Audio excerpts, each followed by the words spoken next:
reading, you may not have a good comprehension or understanding of what is inside. There are a lot of factors here. Let's talk about these factors and find some solutions to read efficiently. And for those of you who are preparing for tests like the TOEFL or the IELTS, I don't know, Duolingo, etc., you know that in the reading section of these tests, students are under time circumstances, meaning that you're not going to be sitting on your sofa comfortably with your cup of tea and having a lot of time to read a paper. But you're sitting on a very uncomfortable chair with a lot of people next to you talking and speaking, right? And you have to read a passage just like one of these passages I have given you with something around 10 questions under time circumstances again. So why is it that when we read, we do not understand most of the things we read? The point is, some of you may say that, yes, my problem with the reading passage begins with the lack of words, vocabularies. Yes, I can tell you, yes, that's right. Quite obviously, if you do not have a vast range of vocabulary, you face problems. A lot of the words you see inside the passage, they're words you might have never seen before, so let alone now just understanding the whole passage, right? Yeah. So there are a lot of other factors except vocabularies, except expanding our vocabularies I'm going to talk to you and share to you today. And that's a very important thing, by the way. Take a look at this. This is us, all right? Let's just suppose it's me. I'm reading a passage, and everything written inside is in another language, English, for instance. If it is in Japanese, of course, I have no chance of understanding it because, you know, I know nothing about Japanese. But the thing is, I see this passage, and what is going to happen actually inside my brain? There is a kind of process, an extra process. Usually, language learners usually do that. First of all, I have to introduce you to two concepts. First, L1 and L2. Language 1, which is our native language, Farsi and Pashto, and the L2 stands for language number 2. It is English, for instance, because we're all here to study English, right? So, what happens here? People look at the passage, we all look at the passage, and then we try to understand the materials, but there is a process in here. We are doing an extra process of turning English into, or I have to write L2 into L1, which this process is called translation, right?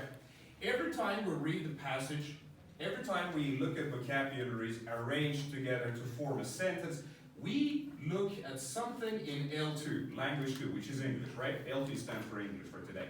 And we quickly try to translate it quickly into our native language. So this process is very time consuming. And on the other hand, I have to tell you that between what we are actually learning, English, and our native language, I don't know, Farsi or Pashto maybe, there is a very less possibility that we have equivalence between these two languages. The point is, a lot of the time, when we check out a dictionary, especially most of you are using, I don't know, bilingual dictionaries, right? Farsi into Pashto, Farsi into English, or quite vice versa. When you look at the words or translate the words inside a dictionary, they provide you a couple of, I don't know, equivalents. A lot of equivalents. So the thing is, your brain, you yourself, gets confused. I saw these words inside a dictionary, but I technically do not know how many equivalents it has, and I cannot actually make sense of it inside the context. Your brain is automatically trying to translate everything.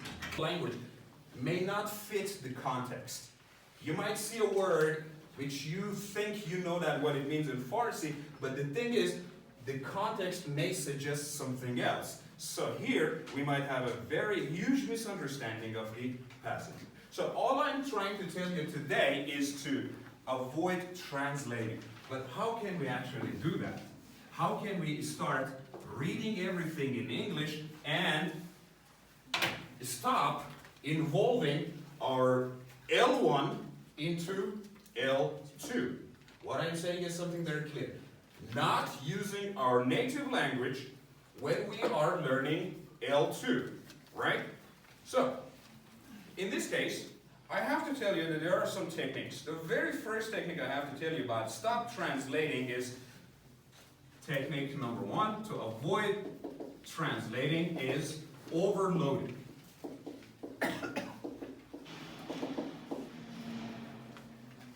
All right. Overloading sometimes referred to as multitasking. And how this situation can avoid us translating word for word when we are reading or when we are actually listening to something. Overloading means that you do several things at one time and make your brain busy enough you stop translating. You do not translate by overloading your brain. If your brain feels comfortable and has nothing else to do except reading a passage, so your brain starts to translate by reading every line and then translating it into Farsi and then moving on to the next line and then translating into Farsi and so on and so forth, right? So try to overload your brain and do not give your brain the chance to translate. And how are we supposed to do that? One way that I can actually recommend to you how are we actually do that? You might have seen some books, especially designed for your reading comprehension, right? Books, I don't know, like Huey Skill, or like reading, I don't know, reading power, and etc. So go for the audio as well. And how is the process done? You have the reading passage in front of you, and you might need a computer or a mobile phone to have the recording audios. Start playing the audio.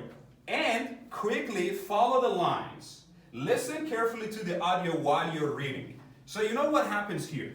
Your brain stops translating because you are moving at a pace that a natural speaker or a native speaker is speaking or reading a passage. So this way, your brain stops translating. But there's one condition. Some people actually follow this advice and they have the book and they have the audio, they play the audio, and when they read a sentence and then they need to translate, right? And they stop the audio and they translate it again and they play it again. No.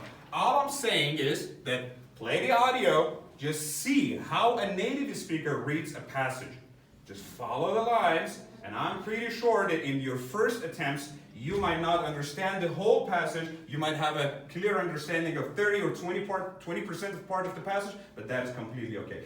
Keep practicing this way. So you learn to pace yourself actually for the tests as well.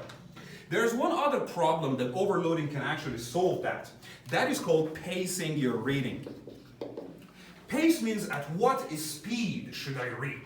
The thing is, some people, when they're comfortable, they read at a very logical pace, very good one. Their speed is okay, they can actually understand it. What I mean is, they give their brain enough time to understand what they're reading.